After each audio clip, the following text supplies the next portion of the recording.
Magandang araw sa inyong lahat at welcome sa aking channel.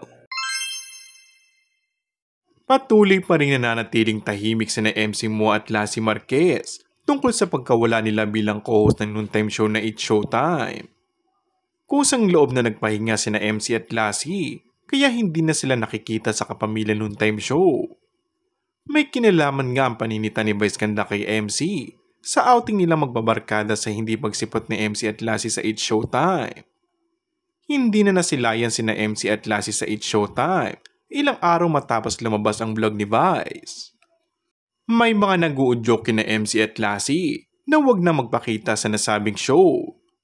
Napuno ng komento ang mga vlogs nila patungkol sa saya umano na nakikita ngayon kay MC dahil wala na nagkokontrol sa kanila.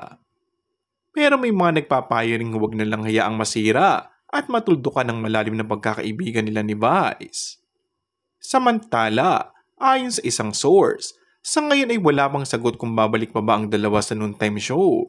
Nakahang kumbaga at kesa daw naghihintay kung ano ang plano nila, ay minabuti na may pansamantala umanong papalit sa kanila na guest co-host na inilagay sa show. Sa mga susunod na araw, ay papasok na daw ang guest co-host na ito. Pero malay natin, magbagong isip ni Meme o biglang pumasok sina MC at Lassie. And that's all for our today's video. Kung bago ka lang sa aking channel ay mag-subscribe at pindutin na rin ang notification bell. Maraming salamat!